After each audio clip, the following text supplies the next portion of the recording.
Orient bell tiles studio से आप देख रहे हैं एबीपी न्यूज। गुड मॉर्निंग, नमस्कार, बहुत स्वागत है आप सभी का। आप देख रहे हैं एबीपी न्यूज। मैं हूं अपर्णा मौसम। वक्त नमस्ते भारत का हो गया है। शुरुआत में रुक कर है इस वक्त की बड़ी खबर का। बड़ी खबर ब्राजील से आपको बता दें, जहां ड्रग्स तस्करों के खिलाफ बड़ा ऑपरेशन किया गया है। सेना के इस ऑपरेशन में 64 की मौत की खबर है। रियो डी जेनेरियो में पुलिस ने यह ऑपरेशन चलाया। 80 से ज्यादा लोगों को गिरफ्तार किया गया है और 64 लोगों की मौत इस ऑपरेशन के दौरान हुई है। ये जानकारी मिल रही है। ये पूरी मुहिम चलाई गई थी ड्रग्स तस्करों के खिलाफ और इस मुहिम में 64 लोगों की जान चली गई। 80 से अधिक लोगों की गिरफ्तारियां हुई है। ये तस्वीरें आप देख रहे हैं इसी ऑपरेशन के दौरान की, जब यहां पर ये बड़ा एक्शन ड्रग्स तस्करों के खिलाफ ब्राजील में सेना की ओर से लिया गया था। यहाँ ड्रग्स तस्करों और सेना के बीच फायरिंग हुई। जो उनके पास से असले मिले हैं वो भी आप टीवी स्क्रीन पर देख सकते हैं। जिस बिल्डिंग में वो छिपे हुए थे, जिस यार्ड में थे, वहाँ पर भी जो गोलीबारी के निशान हैं वो देखे जा रहे हैं। और इस 2500 जवान इस ऑपरेशन में शामिल रहे। गोलीबारी से शहर में अफरा तफरी मच गई। 64 ड्रग्स तस्कर मारे गए हैं, ये जानकारी मिल रही है। रियो डी जेनेरियो में ये बड़ा ऑपरेशन सेना की ओर से किया गया है। सेना और पुलिस की ये साझा कार्रवाई थी। रेड कमांड संगठन जिसके खिलाफ ये कार्रवाई हुई और 2500 जवान इस ऑपरेशन में शामिल थे। ये बड़ा एक्शन ड्रग्स के धंधे पर लगाम लगाने के लिए, ड्रग्स माफिया के खिलाफ जबरदस्त एक्शन लिया गया है। जो गाड़ियों को नुकसान पहुंचा है, जिस इलाके में ये पूरा ऑपरेशन हुआ है, उस लोकेशन की तस्वीरें आपकी टीवी स्क्रीन पर आप देख पा रहे हैं। बड़े समय से जो ब्राजील है वो ड्रग्स की समस्या से जूझ रहा था और ये 3 तस्वीरें आप टीवी स्क्रीन पर देख रहे हैं। और इन्हीं ड्रग्स तस्करों पर नकेल कसने के लिए सेना और पुलिस ने ये मिलकर अभियान चलाया, संयुक्त अभियान, जिसमें 64 ड्रग्स तस्करों की मारे जाने की खबर है। और ये रेड कमांड संगठन था जिसके खिलाफ ये कार्रवाई की गई।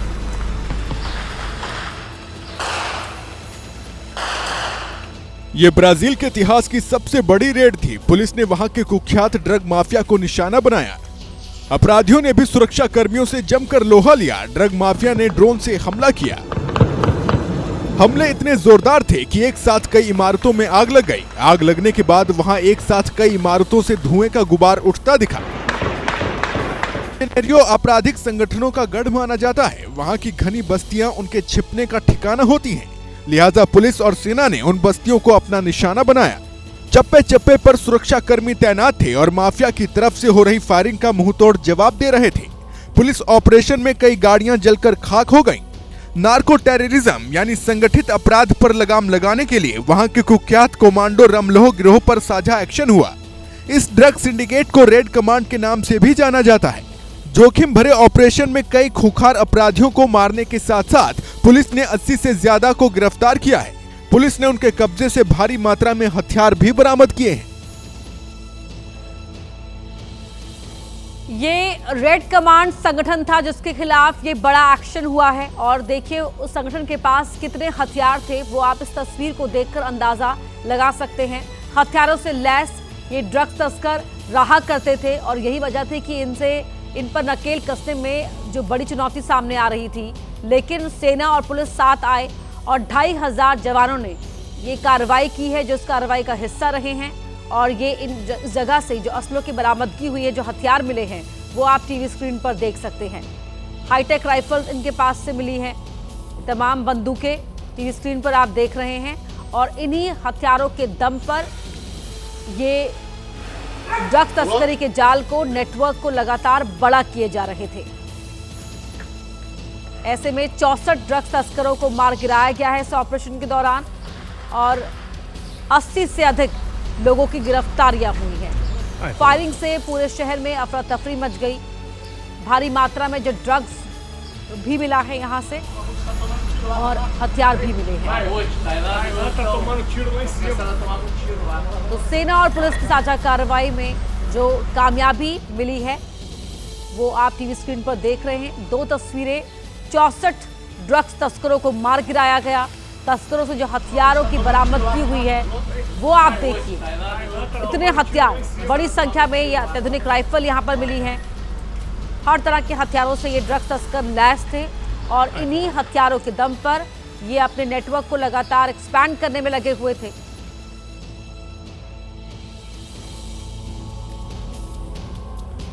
और अब बात करते हैं राजस्थान की, जहां के हनुमानगढ़ में जेसीबी के ड्राइवर ने सड़क पर आतंक मचा दिया। सड़क पर दौड़ते मौत के पीले पंजे से लोगों ने भागकर अपनी जान बचाई। इस सीसीटीवी को गौर से देखते रहिए, आपको अंदाजा लग जाएगा कि जेसीबी किस तरह बाजार की सकरी सड़क पर फर्राटा भर रही है। जेसीबी के ड्राइवर को इस बात की जरा भी परवाह नहीं है कि सड़क सकरी है और दुकानों के बाहर लोगों के सामान और गाड़ियां खड़ी हैं। ये देखिए कैसे एक बाइक इस जेसीबी की चपेट में आ जाती है। ऐसी ही 4 मोटरसाइकिल इस जेसीबी की चपेट में आई हैं। लोगों में अफरा तफरी मच जाती है और कुछ लोग इसे रोकने के लिए इसके पीछे दौड़ने लगते हैं। ये सड़क हनुमानगढ़ जंक्शन के मुख्य बाजार की गुरुद्वारा गली की है। जेसीबी के इस आतंक का सीसीटीवी फुटेज भी सामने आया है। घटना के बाद से जेसीबी का ड्राइवर फरार है। पुलिस ने मामले की जांच शुरू कर दी है। बड़ी खबर का रुख कर रहे हैं। बड़ी खबर मध्य प्रदेश के कटनी मर्डर केस से जुड़ी हुई, जहां कटनी मर्डर केस के आरोपियों के साथ मुठभेड़ हुई है। आरोपी अकरम खान और प्रिंस जोसेफ घायल बताए जा रहे हैं। मुठभेड़ के दौरान इन दोनों ही घायल अपराधियों को गिरफ्तार कर लिया गया है। दोनों पर युवक की गोली मारकर हत्या कर देने का आरोप है।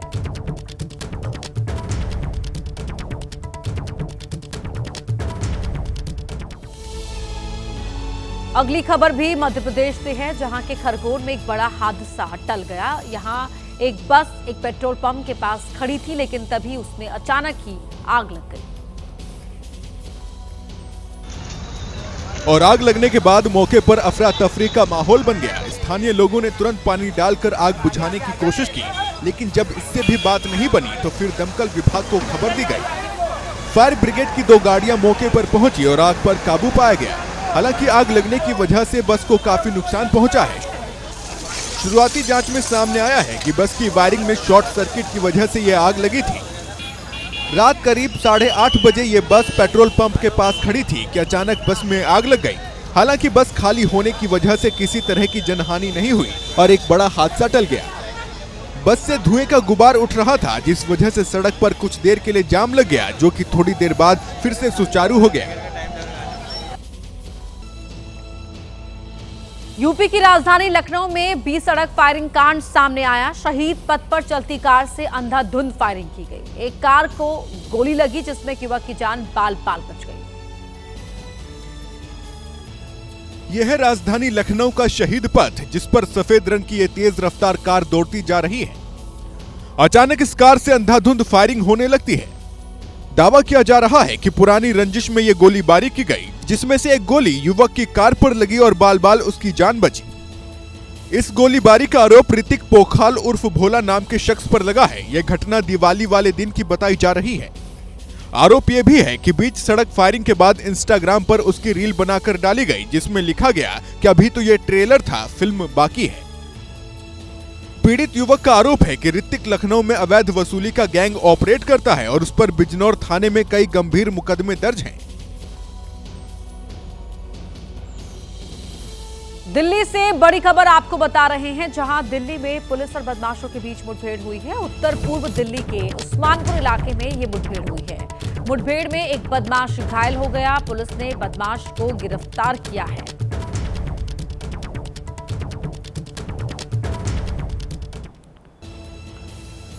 आंध्र प्रदेश में चक्रवाती तूफान मोंथा का हर तरफ असर दिख रहा है। वहां भारी बारिश की वजह से एक विशाल अजगर बाहर निकल आया, जिससे दहशत फैल गई। विशाखापत्तनम में अरिलोवा क्रांति नगर में एक घर के पास नाले में 12 फुट लंबा अजगर दिखा। नाले में अजगर को देखकर स्थानीय लोग हैरान रह गए। इस विशालकाय अजगर को देखकर लोगों में दहशत फैल गई। तस्वीरों में साफ दिख रहा है कि अजगर सड़क के किनारे बने नाले से रेंग रहा है और मौके पर मौजूद लोग अजगर को पकड़ने के लिए लाठी और बोरी लेकर उसका पीछा कर रहे हैं। कुछ देर बाद वो अजगर को उसकी पूंछ से पकड़ लेते हैं और उसे नाले से बाहर खींचने की कोशिश करते हैं। काफी मशक्कत के बाद अजगर को पकड़ लिया गया और रेस्क्यू टीम को बुलाकर उसे सौंप दिया गया। वन विभाग की टीम ने अजगर को जंगल में छोड़ दिया।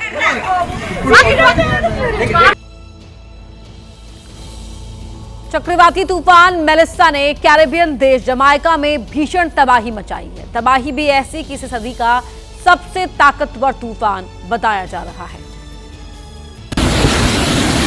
ये तूफान जमैका के दक्षिण पश्चिमी तट न्यू होप के पास टकराया। जब ये तूफान टकराया तब इसकी रफ्तार 295 किलोमीटर प्रति घंटा थी। जमैका की राजधानी किंगस्टन की सड़कें सुनसान नजर आईं। हवा के तेज झोंकों और लगातार हो रही बारिश के कारण लोग घरों में दुबके रहे। कई जगह सड़कें खाली हो चुकी हैं, जिन पर सिर्फ पानी का कब्जा है।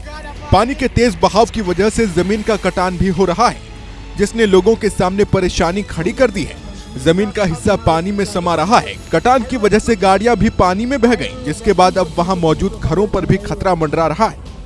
किसी भी वक्त ये घर कटान की वजह से पानी में समा सकते हैं। पानी के तेज बहाव को देखकर ही अंदाजा लगाया जा सकता है कि यहाँ पर तूफान और बारिश किस कदर हावी है। कई लोग अपनी जान गंवा चुके हैं। 6 लाख से ज्यादा लोगों को सुरक्षित जगहों पर शिफ्ट किया जा चुका है। जमैका से पहले ये तूफान हैती और डोमिनिकन रिपब्लिक में भी तबाही मचा चुका है। कई रिपोर्ट्स में दावा किया गया है कि ये तूफान पूरे देश को तबाह करने के लिए काफी है। 2025 का सबसे शक्तिशाली चक्रवात इस समय कैरेबियाई देश जमाइका में तांडव मचा रहा है। तूफान मेलिसा से जमाइका में 3 जानें जा चुकी हैं। वहीं अब चक्रवात मेलिसा का एक भयानक वीडियो भी सामने आया है। आसमान में भयानक नजारा है। ऐसा लग रहा है कि चक्रवात ने पूरे आसमान को ही निगल लिया। चारों तरफ काले घने बादल और इन बादलों को चीरकर उड़ रहा है अमेरिकी वायुसेना का ये विमान, जिसमें सवार लोग चक्रवात की ताकत का अनुमान लगाने आए थे, लेकिन भयानक नजारा देखकर अब दंग हैं। अटलांटिक महासागर में उठे तूफान मेलिसा ने विकराल रूप ले लिया है। तूफान मेलिसा की वजह से कैरेबियाई देश जमाइका में भारी तबाही हुई। कहीं पेड़ टूट गए तो कहीं बाढ़ जैसे हालात हैं। तूफान मेलिसा आसमान में किसी शिकारी की तरह उड़ता हुआ आगे बढ़ रहा है, जिससे जमाइका समेत दूसरे कैरेबियाई देशों और द्वीपों पर संकट गहरा गया है, क्योंकि तूफान 260 किलोमीटर प्रति घंटे की रफ्तार से टकराने वाला है। लखनऊ से हैरान और परेशान कर देने वाली तस्वीर सामने आई है, जो कि कानून व्यवस्था पर सवाल उठाने वाली है। मामला IIM तिराहे के पास एल्डिको सोसाइटी का है। आरोपी किसी बदमाश की तरह दरवाजा पीटते हुए तूफान की तरह अंदर आई और फ्लैट में मौजूद बहन भाई को गाली गलौज करते हुए मारने लगे। वहीं एक आरोपी ने मच्छर मारने वाले रैकेट से हमला बोल दिया। मारपीट के बाद आरोपी पीड़ित का मोबाइल भी उठा ले गई। हैरानी की बात यह है कि मौके पर पहुंचे पुलिसकर्मी उल्टा पीड़ितों को ही फ्लैट खाली करने की नसीहत देते हुए दिखाई दिए। 3 दिन में तुम्हें खाली करना ही करना है और 3 दिन तुम्हारे पास टाइम है। वहीं पीड़ित छात्रा ने सोसाइटी सेक्रेटरी पर छेड़छाड़ का आरोप लगाया है। मैं 4 दिन से मड़ियाव थाने का चक्कर लगा रही हूँ और ये लोग FIR नहीं दर्ज कर रहे हैं। और जिस पर समाजवादी पार्टी प्रवक्ता मनोज काका ने एक्स पोस्ट के जरिए यूपी सरकार को घेरा। हालांकि इस ट्वीट के बाद पुलिस ने पीड़िता को थाने बुलाकर केस दर्ज करने की बात कही। इस बीच एक और तस्वीर सामने आई, जिसमें छात्रा गार्ड से किसी बात पर बहस करती हुई दिखाई दी और जब गार्ड ने वीडियो बनाने की कोशिश की तो उसने गार्ड का मोबाइल छीनकर फेंक दिया। बताया जा रहा है कि पार्किंग को लेकर विवाद की शुरुआत हुई थी। लखनऊ में भाई बहन से मारपीट के मामले में सियासत चरम पर है। अखिलेश यादव ने बेटियों की आवाज दबाने का आरोप लगाया तो कांग्रेस ने कानून व्यवस्था पर सवाल उठाए। समाजवादी पार्टी के अध्यक्ष अखिलेश यादव ने सोशल मीडिया पर पोस्ट कर कहा, इस बेटी की आवाज सुनी जाएगी या बुलडोजर से दबा दी जाएगी। यूपी में महिलाओं के खिलाफ अपराधों का सिलसिला बढ़ता ही जा रहा है। भाजपाइयों की सामंती सोच में नारी का ना तो कोई मान है ना स्थान है। कांग्रेस ने भी कानून व्यवस्था पर सवाल खड़े किए। उत्तर प्रदेश में कानून का नहीं अराजकता का राज है, जंगल राज है। वहीं बीजेपी ने विपक्ष पर पलटवार किया है। जो नारी का ना तो सम्मान करते और ना आधी आबादी की कभी उनकी सरकार में चिंता हुई, उनके मुंह से इस तरह के बयानबाजी केवल कोरी बयानबाजी है।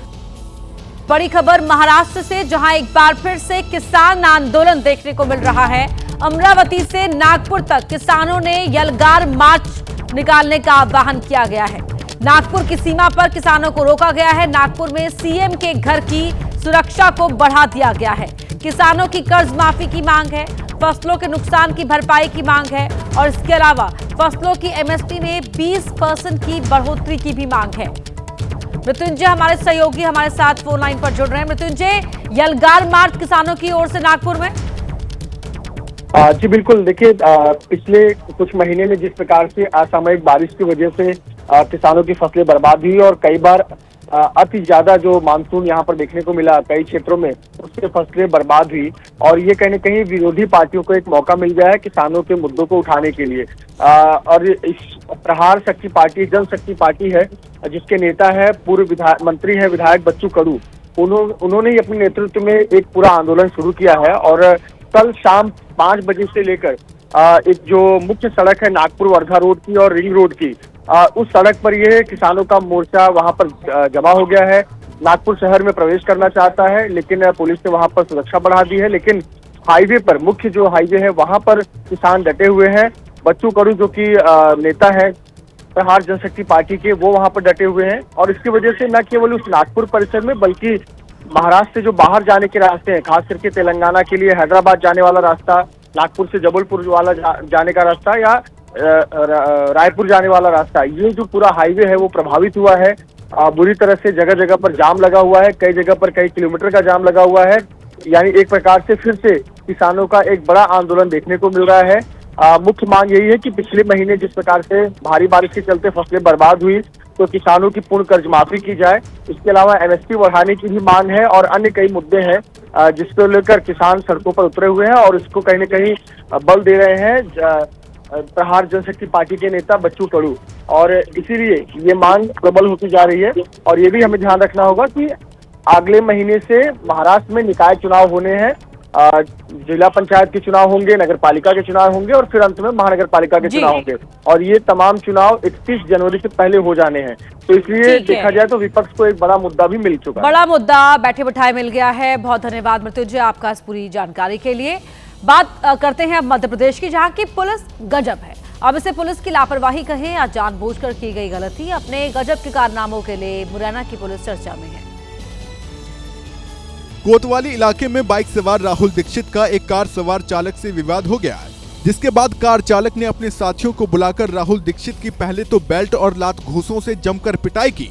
उसके बाद वो पीड़ित को कोतवाली ले गए और पुलिस ने बिना छानबीन के पीड़ित के खिलाफ ही केस दर्ज कर लिया। हालांकि ये वारदात सीसीटीवी कैमरे में कैद हो गई थी। जब वीडियो वायरल हुआ तो पुलिस की निष्पक्षता पर सवाल उठने लगे।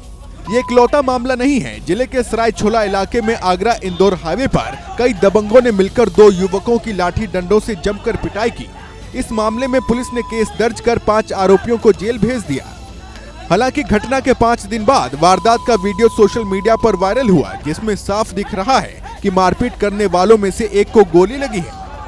अब सवाल उठ रहा है कि आखिर गोली किसने चलाई। गोली से घायल युवक दिल्ली में जिंदगी और मौत से जूझ रहा है। एक खास बात और कि पीड़ित युवकों की तरफ से कोई मामला दर्ज नहीं कराया गया। अब पुलिस नए सिरे से दोनों वारदात की छानबीन में लग गई है।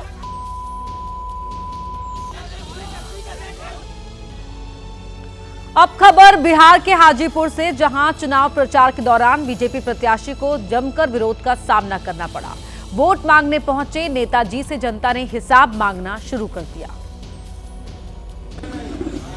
बीजेपी प्रत्याशी दयालपुर गांव पहुंचे, वहां पंचायत लगाई और लोगों से समर्थन की अपील की, लेकिन तभी वहां मौजूद लोगों ने विधायक से पिछला हिसाब मांगना शुरू कर दिया। 35 साल से काहे नहीं करवा रहे हैं? 35 साल से काहे नहीं करवा रहे हैं? तो 35 साल में जिसे जब तक सरकार रहेगा दूसरा लोग की सरकार रही तो डिमोशन कर ले।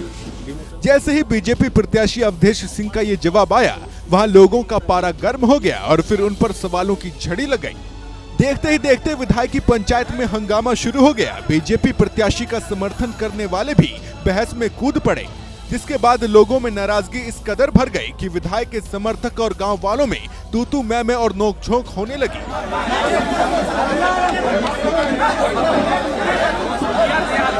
बीजेपी प्रत्याशी अवधेश सिंह को पार्टी ने हाजीपुर से तीसरी बार टिकट दिया है। वो मौजूदा विधायक भी हैं। वो केंद्रीय गृह राज्य मंत्री नित्यानंद राय के करीबी माने जाते हैं। हाजीपुर बीजेपी का गढ़ माना जाता है। 2000 से बीजेपी लगातार जीतती आ रही है। हालांकि सड़क, पानी और अन्य समस्याओं को लेकर जनता में भारी नाराजगी दिख रही है और उसकी झलक दयालपुर गांव में दिख गई।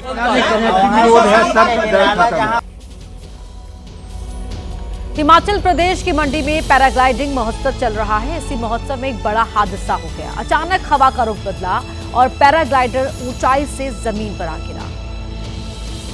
उड़ान के दौरान पैराग्लाइडर का संतुलन बिगड़ गया और वो पहाड़ी इलाके में जा गिरा। बताया जा रहा है कि हवा के दबाव और प्रतिकूल मौसम के कारण लैंडिंग के वक्त यह हादसा हुआ।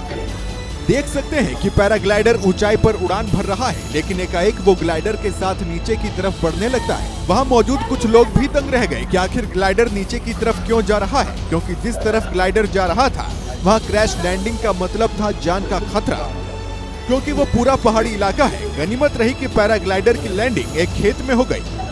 पायलट ने बीड़ से ये उड़ान भरी थी और हवाओं का रुख बदलने की वजह से वो बारोट में पहुंच गया। हिमाचल में पैराग्लाइडिंग करने के लिए बड़ी तादाद में विदेशी सैलानी बारोट और बीड़ बिलिंग का रुख कर रहे हैं। ऐसे में ये दोनों लोकेशन क्रॉस कंट्री पैराग्लाइडिंग के लिए लगातार मशहूर होती जा रही है और ऐसे में कुछ हादसे भी हो जाते हैं और कई बार ये हादसे जानलेवा साबित होते हैं। यूपी पुलिस ने मेरठ में 25,000 के इनामी बदमाश को एनकाउंटर के बाद गिरफ्तार कर लिया। तो हापुड़ में भी 20,000 अपराधी को मुठभेड़ के बाद पुलिस ने अपनी गिरफ्त में ले लिया। मेरठ के खरखोदा में पुलिस की टीम गश्त कर रही थी, तभी सुनसान इलाके में उसे एक शख्स आता दिखा।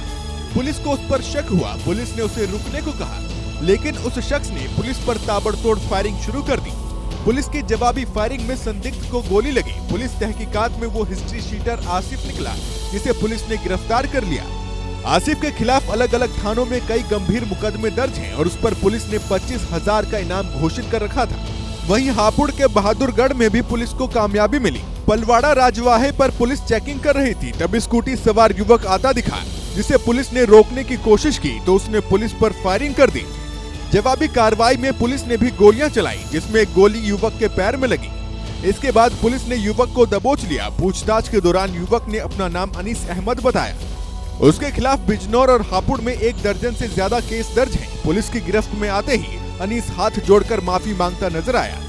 पुलिस ने उसे अपनी गिरफ्त में लेकर इलाज के लिए फिलहाल अस्पताल में भर्ती करा दिया है। राजस्थान की पाली में पुलिस ने हत्या के मामले में गिरफ्तार 3 अपराधियों का ऐसा इलाज किया जिसकी चर्चा सोशल मीडिया पर जोर शोर से हो रही है।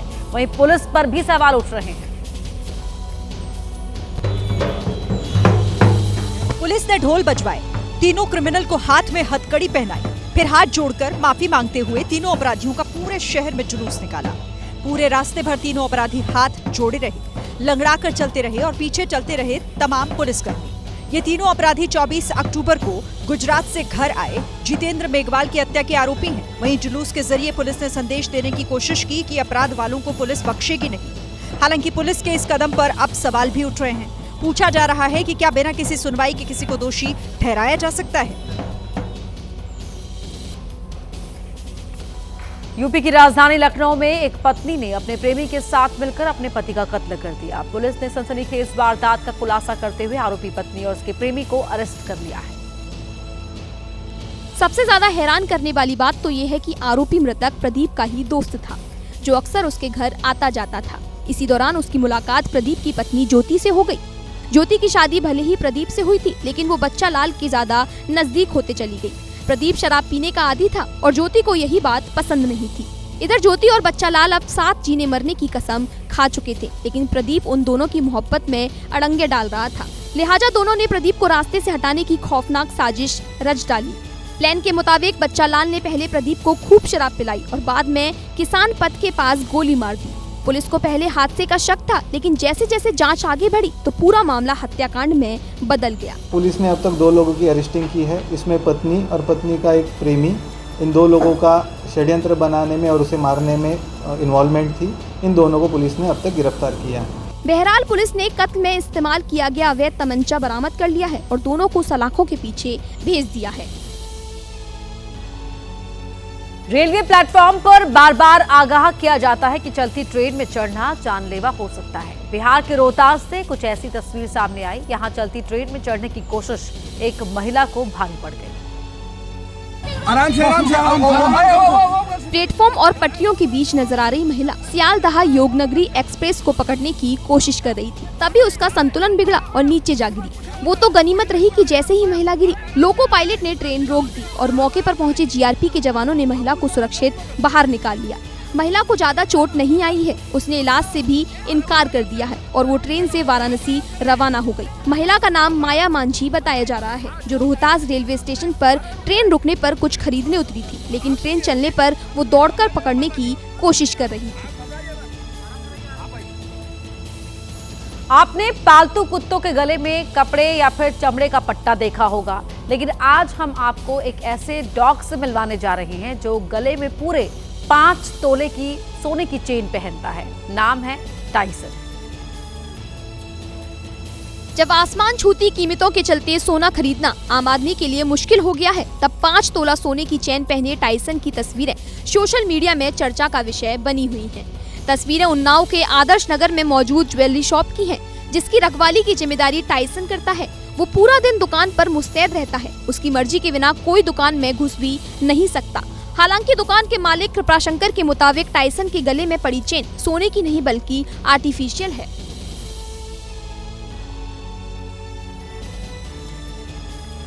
यूपी के अमरोहा में 4 बच्चों का पिता 5 बच्चों की मां के साथ एक होटल में पकड़ा गया। अपनी पत्नी को छोड़कर वो किसी और के साथ होटल के कमरे में गया था। ये बात जैसे ही उसकी पत्नी को पता चली, वो हाथ में चप्पल लेकर कमरे के गेट पर पहुंच गई। जब नहीं खोलेंगे कहाँ दीवार भी तोड़ेंगे ना तो गेट तोड़ दूंगी, चाहे कुछ भी हो जाए। काफी देर तक गेट बंद रखने के बाद पति की एक झलक नजर आई। बाहर खड़े लोगों से डरकर पति ने जैसे ही गेट खोला, पत्नी उस पर टूट पड़ी।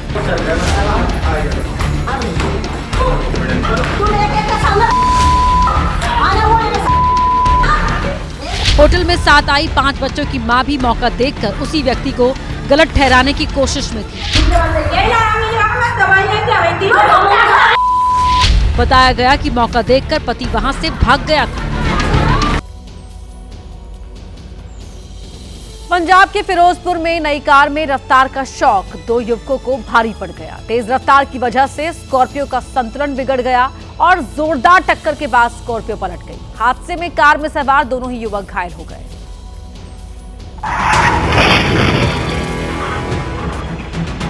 टक्कर इतनी जोरदार थी कि आसपास के लोग डर गए। हादसा ऐसा था कि पूरा माहौल धूल धूल हो गया और कार के परखच्चे उड़ गए। जिसने भी सामने से हादसा देखा, उसकी सांसें उखड़ गई। टक्कर के बाद कार सवार एक युवक शीशा फाड़कर बाहर आ गया। उसे गंभीर चोटें आई थी। घटना फिरोजपुर के गांव सितेई वाला की है, जहां ये कार सीधे पेड़ से जाकर टकराई। हादसे से पहले का सीसीटीवी भी सामने आया, जिसमें ये कार गांव के अंदर भी फुल स्पीड से भागी जा रही थी। जब तक लोग इस रफ्तार पर टिप्पणी करते, तब तक हादसा हो चुका था। हादसे में घायल दोनों युवकों को अस्पताल में एडमिट कराया गया है।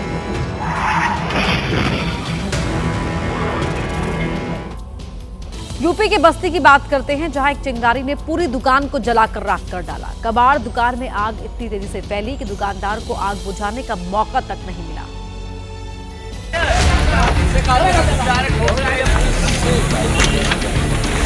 सिर्फ एक चिंगारी ने दुकानदार की सालों की खून पसीने की कमाई को जलाकर खाक कर दिया। दुकानदार की आंखों के सामने उसके परिवार की खुशियां जल गई, उसके अपने सपने जल गए।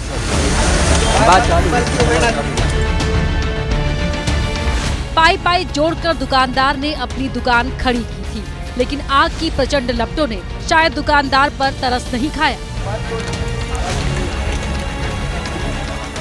गनीमत रही कि आग आसपास की बिल्डिंग्स में नहीं फैली, क्योंकि कबाड़ की दुकान के आगे पीछे कई और दुकानें थी। अगर आग इन दुकानों में फैलती तो भयानक नुकसान हो जाता। पश्चिम बंगाल के कूच बिहार में बीजेपी नेता के घर के बाहर बम फेंकने की सनसनीखेज घटना सामने आई। आरोप तृणमूल विधायक उदयन गुहा के भाई पर है।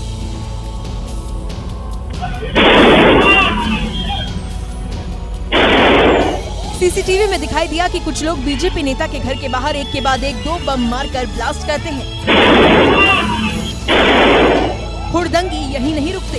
इसके बाद एक शख्स घर के बाहर लगे गेट पर जोर जोर से लात मारकर गालियां देता है। बीजेपी सांसद सुकांत मजुमदार ने घटना को न केवल राजनीतिक बेशर्मी बताया बल्कि कायराना हमला भी कहा है। आरोप मंत्री और तृणमूल विधायक उदयन गुहा के बेटे पर लगा है, जो उस वक्त नशे की हालत में था। हालांकि तृणमूल कांग्रेस ने आरोपों का खंडन किया है। बिहार में महागठबंधन ने तेजस्वी प्रण के नाम से साझा घोषणा पत्र जारी कर दिया। मैनिफेस्टो में उन तमाम वादों को शामिल किया गया है जिनका जिक्र महागठबंधन के नेता चुनावी मंच से करते रहे हैं। मसलन 20 दिनों के अंदर हर परिवार के एक सदस्य को सरकारी नौकरी के लिए कानून बनाने की बात कही गई है।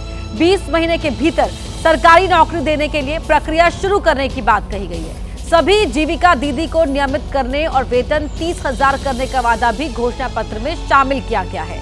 घोषणा पत्र में सभी संविदा कर्मियों को भी स्थायी करने की बात कही गई है। वहीं पुरानी पेंशन स्कीम लागू करने का बड़ा वादा भी किया गया है। महिलाओं को हर महीने माई बहन मान योजना के तहत 2,500 रुपए देने की बात की गई है। सामाजिक सुरक्षा पेंशन के जरिए बुजुर्ग और विधवा महिलाओं को 1,500 रुपए महीना पेंशन देने की बात कही गई है। हर परिवार को 200 यूनिट तक मुफ्त बिजली, हर एक व्यक्ति को 25 लाख तक मुफ्त स्वास्थ्य बीमा, मनरेगा में दिहाड़ी 255 रुपए से बढ़ाकर 300 रुपए करने का वादा किया गया और अपराध पर जीरो टॉलरेंस नीति की बात कही गई है। घोषणा पत्र लॉन्च के बाद तेजस्वी यादव ने एनडीए पर जमकर निशाना साधा।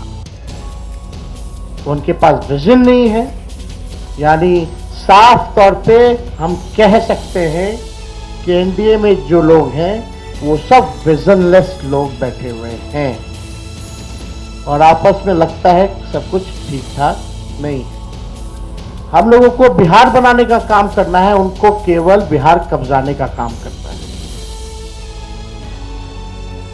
बिहार में एनडीए और महागठबंधन दोनों को एक दूसरे से ज्यादा अब 39 बागियों से खतरा है, जिनको दोनों गठबंधन की मुख्य पार्टियों ने अपने अपने खेमे से बाहर निकाल दिया। इस बात की पूरी आशंका है कि बिहार की 243 में से 43 सीटों पर बागी दोनों धड़ों को नुकसान पहुंचा सकते हैं। आरजेडी ने सबसे ज्यादा 27 नेताओं को पार्टी से बाहर किया। जेडीयू ने कुल 16 नेताओं को बाहर का रास्ता दिखाया। दोनों पार्टियों का आरोप था कि वो नेता उनके खिलाफ काम कर रहे हैं। जेडीयू ने बाहुबलियों के जैसे रहने वाले अपने विधायक गोपाल मंडल का भी टिकट काट दिया। वो कुछ दिन पहले कैमरे पर अपनी क्राइम हिस्ट्री बता रहे थे। बोल देंगे ना, आदर्श जाइएगा, हम डर जाएंगे। अरे हाँ भाई, कहानी सुने के बाद कितना मैंने मर्डर किया, लेकिन बतवा हमको चुनाव लड़ना है ना, इसलिए ये सब हम नहीं बोलेंगे। इतना सेफ खेलने के बाद भी नीतीश कुमार ने इन्हें टिकट नहीं दिया। दूसरी तरफ सीतामढ़ी जिले की परिहार सीट से आरजेडी में रहने वाली ऋतु जायसवाल टिकट न मिलने पर पहले रोई, फिर बागी हो गई। अब पार्टी ने उन्हें भी बाहर का रास्ता दिखा दिया। कहते हैं राजनीति में कब कौन किसके साथ आ जाए कोई कह नहीं सकता। बिहार में यही हो रहा है। वहां के पूर्वी चंपारण जिले की एक सीट पर तेजस्वी यादव की अगुवाई वाले महागठबंधन ने तेज प्रताप की पार्टी को समर्थन दे दिया। ये खेल हुआ है सुगौली विधानसभा सीट पर, जहां पारिवारिक लड़ाई के बीच तेज प्रताप और तेजस्वी की सोच एक हो गई। हुआ ये कि सुगौली में मुकेश सहनी की पार्टी वीआईपी के उम्मीदवार का पर्चा खारिज हो गया, जिसके बाद उन्होंने तेज प्रताप की पार्टी जनशक्ति जनता दल को समर्थन दे दिया। इस बीच तेज प्रताप के कैंडिडेट श्याम किशोर चौधरी की सहनी से मुलाकात की तस्वीर भी आ गई। सहनी ने महागठबंधन की तरफ से तेज प्रताप को सपोर्ट किया, यानी कि अब सुगौली सीट पर तेज प्रताप यादव को आरजेडी, वीआईपी और कांग्रेस का एक साथ समर्थन मिलेगा। महागठबंधन का समर्थन पाने के बाद तेज प्रताप के कैंडिडेट के जीतने का चांस डबल हो गए हैं। राजस्थान के बीकानेर में चोरी की वारदात का खुलासा नहीं होने पर संत गुस्से में है। नाराज संतों ने अनूठे अंदाज में प्रदर्शन भी किया।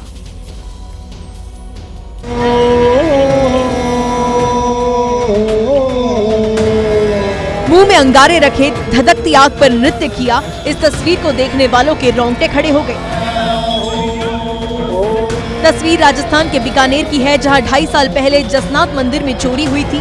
कई प्रदर्शन हुए लेकिन चोरी का खुलासा नहीं हुआ, तो साधु संतों और श्रद्धालुओं ने अंगारे मुंह में रखकर प्रदर्शन किया। तस्वीरें वायरल हुई तो पुलिस हरकत में आई और उन्होंने संतों से वादा किया कि 1 महीने में चोरी के केस को सुलझा देंगे। पंजाब के मोहाली के छतबीड़ चिड़ियाघर में बड़ा हादसा हो गया। यहाँ पर्यटकों को घुमाने वाले इलेक्ट्रिक गाड़ियों में अचानक ही आग लग गई, जिसके बाद जू में अफरा तफरी मच गई। पहले एक इलेक्ट्रिक कार में आग लगी और कुछ मिनटों में इसने 20 गाड़ियों को अपनी चपेट में लिया। इस दौरान धमाके की आवाज भी सुनाई दी। मोहाली के छतबीड़ में लगी आग इतनी भयानक थी कि हर तरफ हड़कंप मच गया। कर्मचारी इधर उधर भागते हुए दिखाई दिए। आसमान में दूर तक धुएं का गुबार नजर आ रहा था। देखते ही देखते लाखों की गाड़ियां जलकर राख हो गई। हादसा तब हुआ जब इलेक्ट्रिक गाड़ियों को चार्जिंग पर लगाया गया था।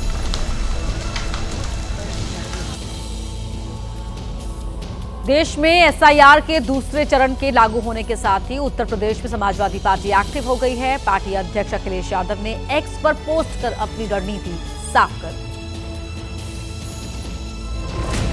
अखिलेश ने ट्विटर पर पोस्ट करते हुए लिखा है कि सबको उसके वोट का अधिकार दिलवाना है, हर वोट का प्रहरी बनकर लोकतंत्र बचाना है।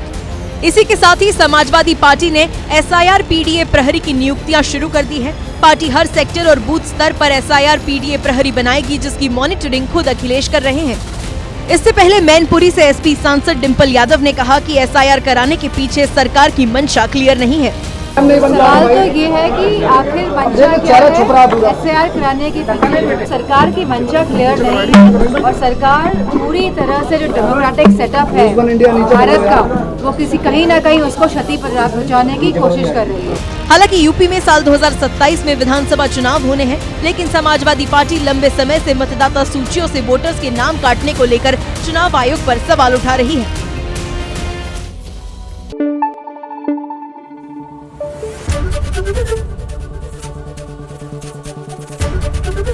एबीपी न्यूज आपको रखे आगे।